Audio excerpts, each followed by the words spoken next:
Sextou e o MT Sesc TV está no ar. E o programa de hoje já começa com a trajetória de um cineasta cuiabano de grande importância para a sétima arte no estado. Vamos juntos conhecer um pouco mais sobre Luiz Borges. É uma invenção, imaginária que acabou colando da minha juventude para frente, pela atividade no cinema, esse Luiz Borges ligado ao cinema, em Mato Grosso,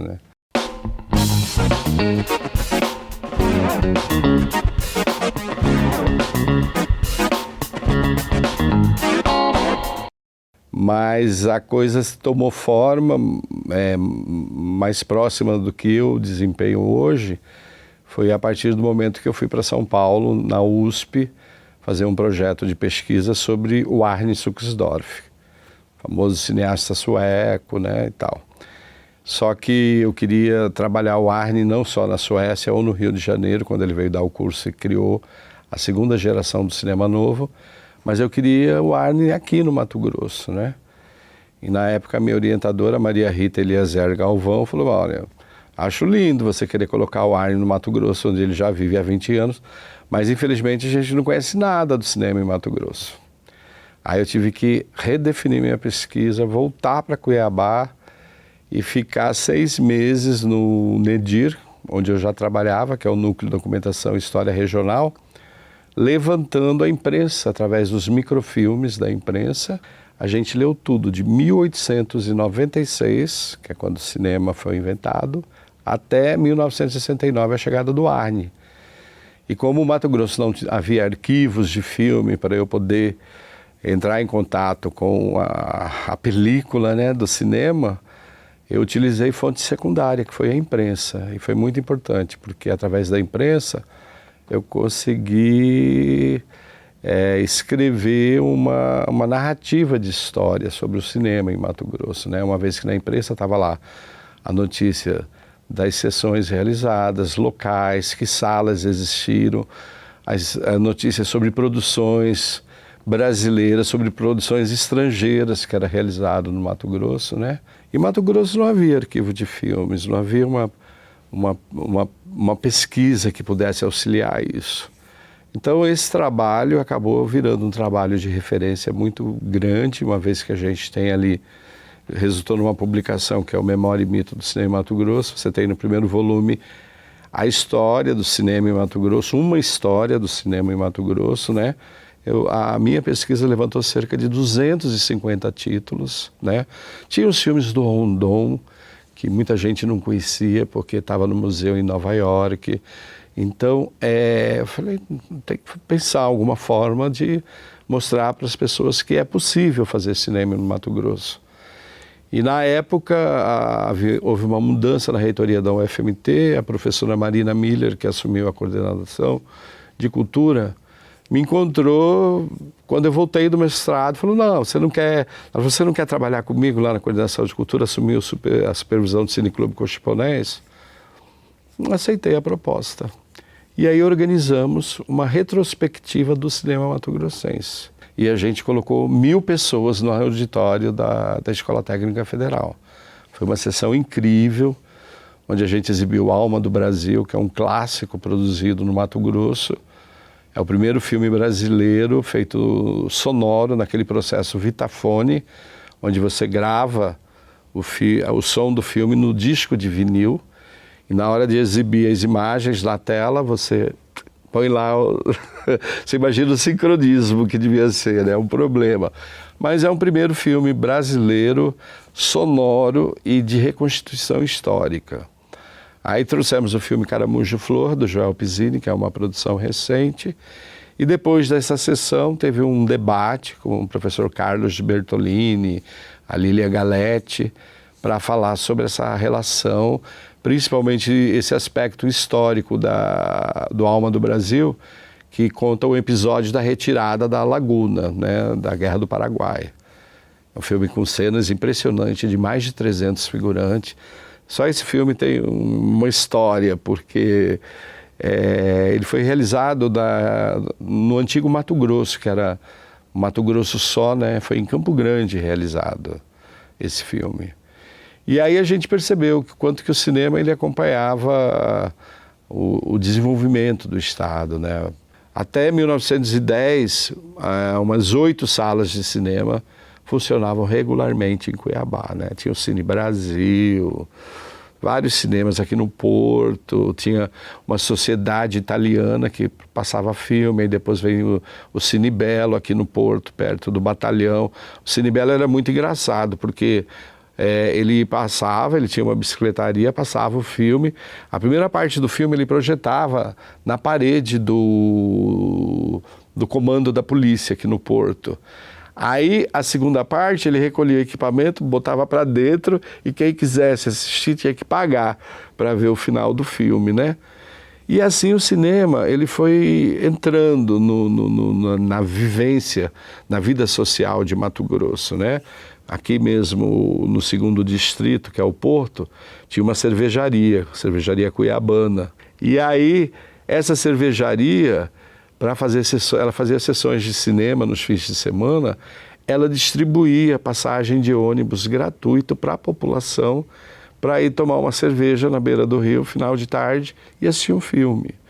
E assim, o cinema escreveu uma história bacana, e muitos filmes foram produzidos, mas infelizmente pouco sobrou. Alguns filmes se encontram na Cinemateca Brasileira. Quando eu retornei do mestrado, eu localizei que havia um cineasta armênio que foi contratado pelo governador Mário Correia da Costa para ser o fotógrafo oficial do Estado. E esse cineasta, eu vi notícias que ele tinha um cineminha na Rua do Meio, chamado Cine Popular, e que ele passava filmes, fez filmes sobre a chegada de Miss do Mato Grosso, de Corumbá, Miss Corumbá, no aeroporto.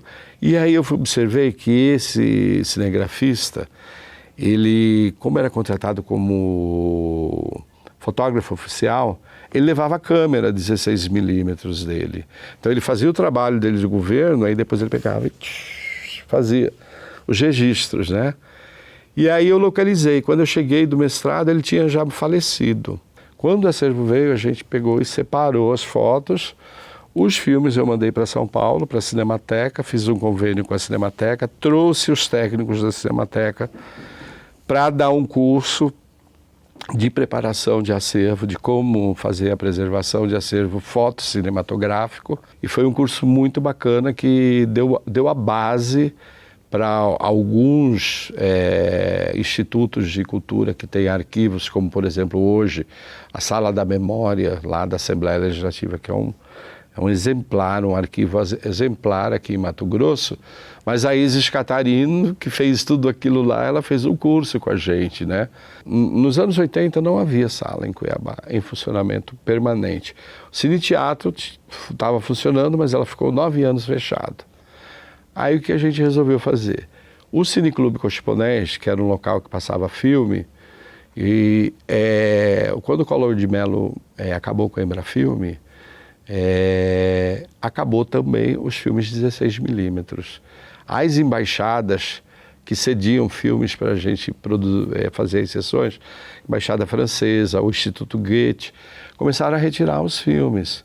Então o Cineclube Cochiponés, quando eu assumi, o Clóvis estava só passando filme alemão há 2 anos no Cineclube, em Cuiabá, só vendo filme na língua alemã, né?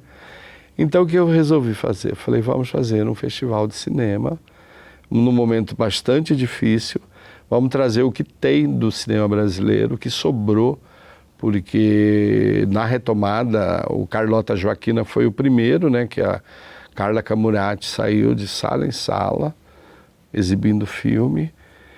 E aí a gente começou a fazer o festival nesse tripé de memória, de difusão e também na formação. Começamos a trazer oficinas de roteiro, oficinas de animação e com grandes nomes do cinema brasileiro, né? Então o festival vinha, trazia esse ambiente rico e estimulante, que as pessoas da cidade começaram a pensar, por que eu não posso estar lá, subindo do palco para apresentar meu filme? E começamos a criar politicamente mecanismos para o desenvolvimento do audiovisual. E aí veio a lei Hermes de Abreu, deu um fôlego na cultura mato-grossense, vários filmes produzidos, Glória Albuez, Bruno Bini, e veio essa retomada e eu também tive a felicidade de poder participar da produção desses filmes, né? O primeiro filme da carreira do Bruno Bini, eu que produzi, através de uma produtora que eu tinha, chamado Primeiro Plano Cinema e Vídeo. Fui assistente de direção da Glória. No filme do Bruno, eu, além de produzir, eu fui produtor executivo e assistente de direção, porque ele vinha de uma formação universitária, publicidade, experiência de vídeo, mas não tinha do set de filmagem, né? Então, o festival começou a atrair filmes para o Mato Grosso, né? Veio o Mário, do Hermano Pena, longa-metragem, o Latitude Zero, do Tony Venturi, e todos que procuravam, querendo fazer filme no Mato Grosso, querendo um aporte do Estado através da lei, a gente colocava como cláusula, ok, a gente avaliza, mas queremos que cada um de sua equipe dê uma oficina para os estudantes da comunicação da FMT, que na época nem havia comunicação na Unic, na Unirondon, para eles terem uma experiência que jamais teriam dentro do curso, né? Então, acho que com isso o festival se consolidou nesse tripé de memória, difusão e formação. Cuiabá é fonte de inspiração, um caldeirão de cultura que concilia tradição e inventividade. Nós vamos agora para um rápido intervalo comercial e já já estamos de volta.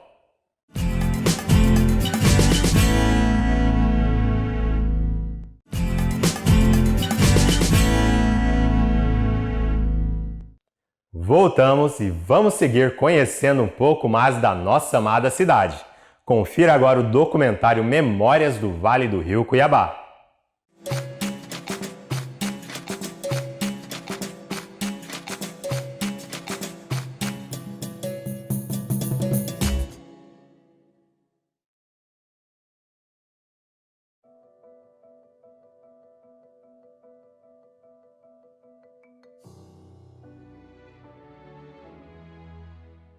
Cuiabá, nome que se funde e se confunde com um rio que empresta o nome à capital de Mato Grosso. E foi através da região portuária desse rio que as embarcações trouxeram prosperidade econômica em um lugar extremamente marcado pela movimentação, embarque e desembarque de produtos, notícias e pessoas vindas de todo o país. E se no século XVII as pessoas desembarcavam em Cuiabá em busca de ouro, hoje, nossa cidade verde é porta de entrada para turistas do mundo inteiro, principalmente para a região do Pantanal, um dos biomas mais preservados do mundo.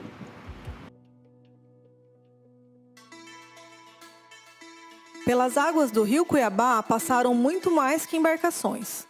Eu estou falando do peixe, um ícone da cultura ribeirinha cuiabana.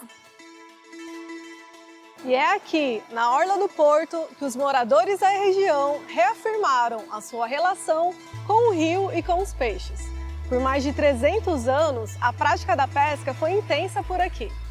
E pode até parecer brincadeira, mas o que hoje a gente enxerga apenas como margem de rio, já foi visto como o quintal da casa dos antigos moradores aqui do porto. 43 anos morando aqui. E toda a vida foi aqui na região do Porto, vivendo através do rio Cuiabá aqui. Toda essa região aqui, a beira do rio, era um quintal só nosso, não tinha cerca, não tinha nada assim. Todo mundo se conhecia, né? Aí foram criando as barreiras, né?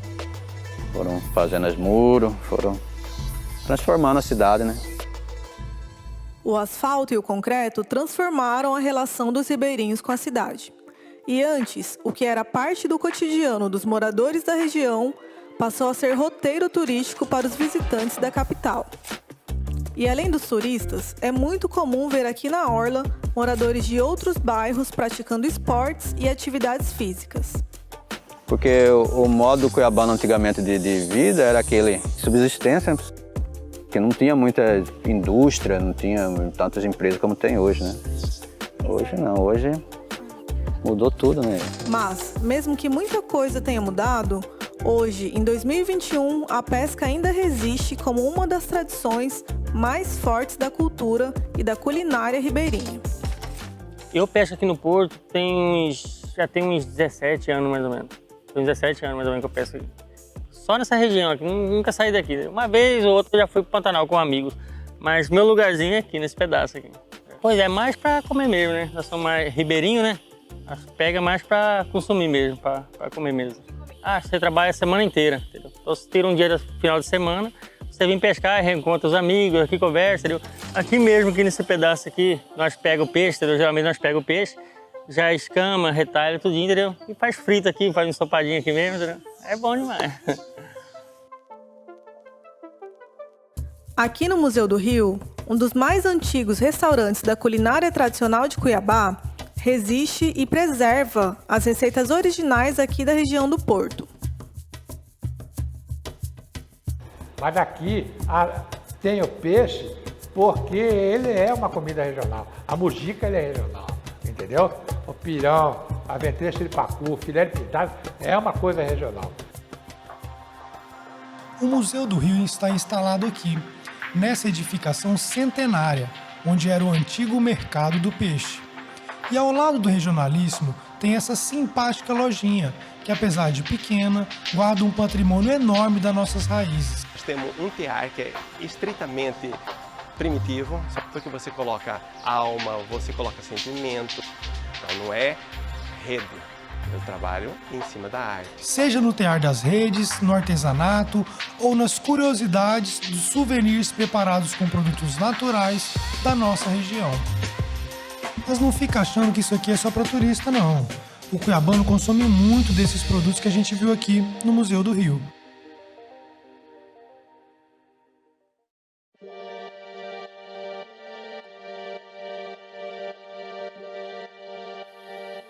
E o mercado do Porto é a prova disso. Aqui, além do peixe, a gente encontra uma diversidade enorme de produtos regionais e naturais. O que mais come o peixe é Cuiabá. Cuiabá come peixe todo dia.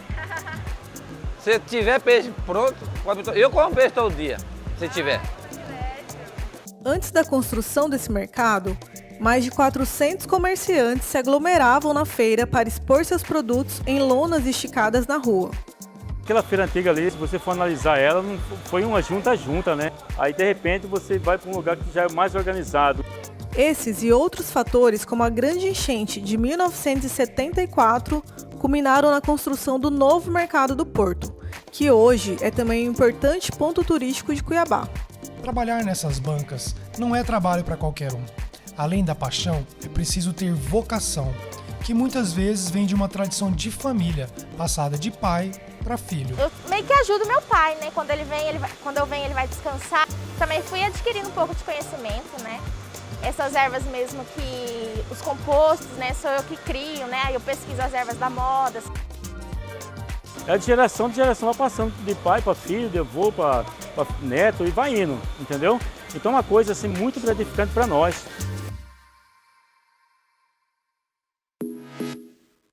A Avenida 15 de Novembro é uma das principais rotas de acesso para o bairro e o mercado do Porto. Andando por aqui, temos um fiel recorte da diversidade de pessoas que transitam pelo bairro todos os dias.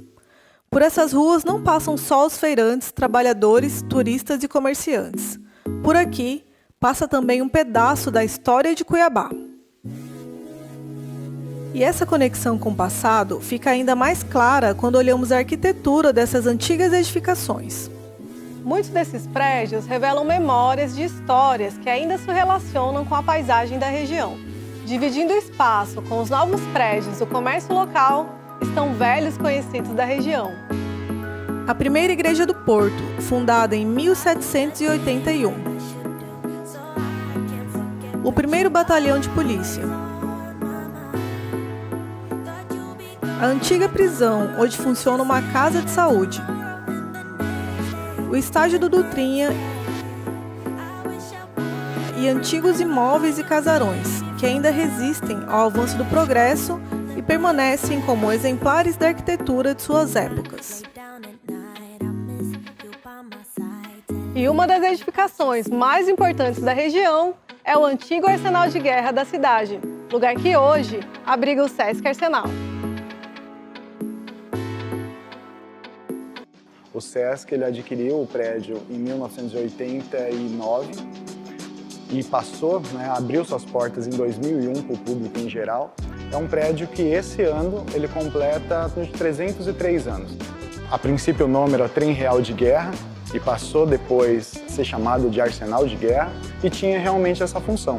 Na verdade ele era um prédio onde eram feitas as manutenções do armamento, era uma espécie de depósito desse armamento. A instituição do Sesc Mato Grosso fez um trabalho de restauração no entorno. Toda essa parte arquitetônica, que é neoclássica. Tem os brasões ainda muito bem preservados na fachada, o frontão do prédio. Então nós temos alguns canhões, à época ainda, que estão também no jardim. Logo na entrada, as balas que restaram foram utilizadas para fazer o calçamento, o que deu um aspecto muito bacana. O grande desafio do patrimônio como um todo é justamente ressignificar esses espaços para que eles permaneçam de forma atemporal.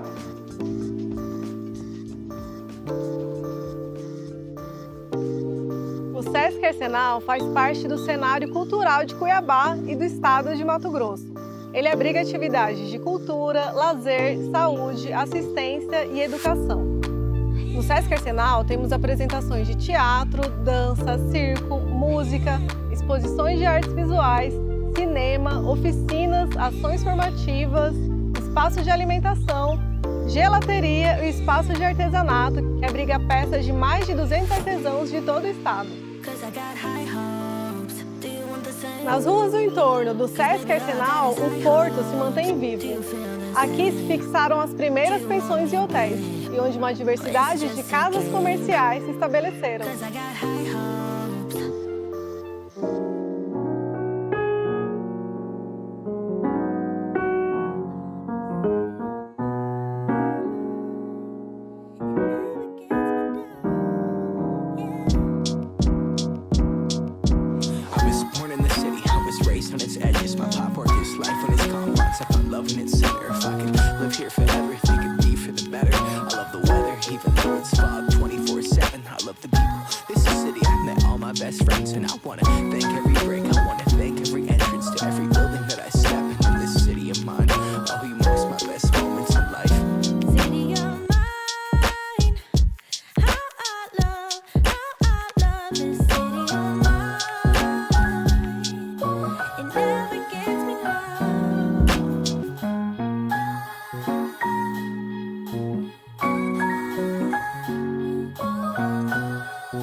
O programa de hoje está chegando ao fim, mas antes de ir embora, conheça um pouco da importância do Espaço do Artesanato para a Cultura mato-grossense. Semana que vem tem mais aqui na TBO e tchau, tchau! Eu tenho, assim, bastante orgulho de ter, de nascer aqui, de estar vivendo aqui, tirando o meu sustento daqui da comunidade, Então, assim, não preciso ir muito longe para me estar tendo recurso, para trazer dentro da minha casa. Assim, acho que daqui de onde eu moro, eu consigo ter essa profissão, que eu considero como uma profissão. Sou artesã já há muito tempo. Na atividade eu tenho mais de 45 anos, que hoje eu estou com 54. Então, assim, eu tenho uma boa história de artesanato.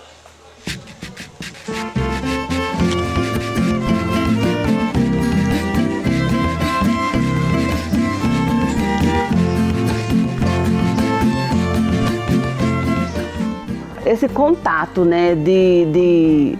de sair daqui do São Gonçalo, uma comunidade pequena, para ganhar mercado, é assim, através de um Sesc que começa a fomentar esses tipos de eventos, O Sesc Mato Grosso abriga em seu prédio histórico o Espaço do Artesanato, que é um espaço que fomenta a produção artesanal, valoriza a cultura e a tradição regional.